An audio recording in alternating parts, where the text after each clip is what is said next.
বিলাসীপাৰাৰ পাতিমাৰীত অৰুণোদয় আঁচনিৰ নামত বৃহৎ কেলেংকাৰীৰ অভিযোগ অৰুণোদয় আঁচনিৰ নামত অবৈধভাৱে ধন লৈও আঁচনিৰ পৰা হিতাধিকাৰীক বঞ্চিত কৰাৰ অভিযোগ তিনি বিজেপি নেতাৰ বিৰুদ্ধে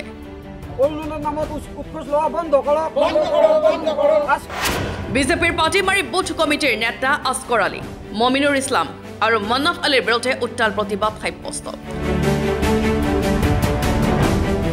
উল্লেখযোগ্য যে গাঁওখনৰ অৰ্ধ শতাধিক দৰিদ্ৰ পৰিয়ালক অৰুণোদয় আঁচনি দিয়াৰ নামত তিনি বিজেপি নেতাই ৩,০০০ পৰা ১০,০০০ টকাকৈ সংগ্ৰহ কৰাৰ অভিযোগ অৰুণোদয় বঞ্চিত পৰিয়ালবোৰৰ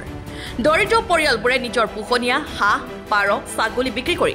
নেতা তিনিজনে দাবী কৰা টকা দিছে কিন্তু মূৰকত এইসকল দৰিদ্ৰ পৰিয়ালে নাপালে আঁচনিৰ ধন এতিয়া প্ৰতিবাদী ৰাইজৰ এটাই দাবী আমাক অৰুণোদয় আঁচনিৰ ধন নালাগে আমাৰ পৰা সংগ্ৰহ কৰা ধন আমাক ঘূৰাই দিয়ক এই সন্দৰ্ভত ইতিমধ্যে আঁচনিত বঞ্চিত পৰিয়ালবোৰে নয়াহাট আৰক্ষী চকীত অবৈধভাৱে ধন সংগ্ৰহ কৰা বিজেপি নেতা তিনিটাৰ বিৰুদ্ধে এজাহাৰ দাখিল কৰিছে অবৈধ ধন সংগ্ৰহ কৰা ভণ্ড নেতা তিনিজনক অতি শীঘ্ৰে গ্ৰেপ্তাৰ কৰি দৃষ্টান্তমূলক শাস্তি প্ৰদানৰ দাবী তুলিছে ভুক্তভোগী পৰিয়ালবোৰে আমাৰ পাটিমাৰী গৰীব দুখীয়া মানুহৰ পৰা এই আসকৰ আলীয়ে মিনিমাম ৫০-৬০ জন মানুহৰ পৰা ১০,০০০ ১২,০০০ কাৰোবাৰ পৰা ৩,০০০ ৪,০০০ কৰি পইচা সংগ্ৰহ কৰিছে অৰুণোদয়ৰ নামত এই অৰুণোদয়খিনি ইহঁতে পোৱা নাই সব বিধৱা মানুহ দুখীয়া মানুহ আমি এইটোৱে ক'ব বিচাৰিছোঁ আমাৰ অসম চৰকাৰক যে এই দুখীয়া মানুহজনক অৰুণোদয় ইহঁতে কৈ আছে আমাক নালাগে আমাক এতিয়া পইচা দিব লাগে এইটোৱে আমাৰ অসম চৰকাৰৰ তাত বিচাৰ খুজি আছোঁ এই মানুহজনক যাতে পইচাখিনি ৰিটাৰ্ণ কৰি দিয়ে এইটো আমি নয়াহাট থানাত এখন ইজাহাৰ কৰিছোঁ ইজাহাৰৰ মতমত চাওঁ আইনৰ ওচৰত আমি কৃতজ্ঞ জনাইছোঁ যাতে এই মানুহখিনি উচিত বিচাৰ পাব লাগে পইচাখিনি আসকৰ আলী লৈছে আৰু মুন্নাফ আছিল মুন্নাফ হোসেন লেখে নেকি নাজানো সিয়ে আছিল আৰু মমিনুৰ আছিল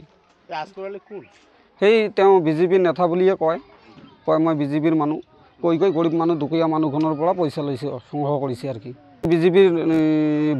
বুথ প্ৰেচিডেণ্ট বুলি সিহঁতে পৰিচয় দিয়ে আমি নাজানো ঠিক সি মানে ৩,০০০ ৪,০০০ কৰি মানুহৰ পৰা পইচা উঠাইছে সেইটোৱে আমি চাইছোঁ আমাৰ অসম চৰকাৰৰ তাত আমাৰ এইটোৱে আবেদন এই গৰীব দুখীয়া মানুহখিনিৰ উচিত ন্যায় কিবা এটা মানে সিহঁতক কৰি দিব লাগে অৰুণোদয় হ'ব মোৰ যে হেৰিটো আহিছে লিষ্টত নাম আহিছে সিহঁতি ক'লে তো মই কৈছোঁ বোলে লিষ্টত যদি নাম আহিছে আমি দুখীয়া মানুহ দুইটা পইচা পালে আমাৰ ভাল হ'ব তাৰ কাৰণে মই ছাগল বেচালোঁ ঘৰত কেইটামান চাউল আছিলে তাক বিক্ৰী কৰিলোঁ মুৰ্গী আছিলে বিক্ৰী কৰিলোঁ বিক্ৰী কৰি ৩,০০০ টকা তাক দি দিলোঁ সি মানে কৈছে বোলে আজি পইচা দিলে 10 তাৰিখ মান পইচা সোমাই যাব কোনো চিন্তা কৰিব নালাগে 10 তাৰিখ পিছত যদি পইচা নোসোমায় তাহলে মই পইচাটো ৰিটাৰ্ণ কৰি দিম এতিয়া 10 তাৰিখ আহিলে পইচা মই খুজিলোঁ বোলে মই তো যে বেংকত যে চেক কৰি আহিলোঁ সেইটো পইচাটো সোমাই নাই কয় এইটো 10 তাৰিখত নহয় যোৱা 10 তাৰিখে সোমাইব তেনেকুৱা কৈ দিলে তো মই কওঁ বোলে মোক হেৰিটো নালাগে যেলা 3 মাস ঘূৰিছোঁ 10 তাৰিখটো নাহে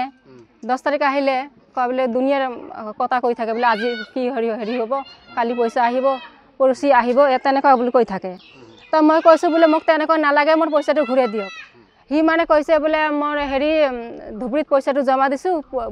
অফিচাৰ নিদিলে মই কেনেকুৱা কৰি দি দিম মই দিব নোৱাৰোঁ মোক পইচাটো লাগিব আমি দুখীয়া মানুহ আমাক পইচা নাদিলে আমি কি কৰি খাম সব ঘৰৰ মুৰ্গী চুৰ্গী সব বেছি দিনে পইচা দিলোঁ এতিয়া মোৰ পইচাটো মোক ঘূৰাই দিয়ক এতিয়া পইচা খুজিলে কয় পইচা নাই মই পইচা জমা দি দিছোঁ মই এতিয়া ক'ৰ পৰা পইচা দিম তেনেকুৱা আমাৰ মা ভনী মোৰ মামীৰ ঘৰতো যায় তেনেকুৱা 10,000 15,000 টকা লৈছে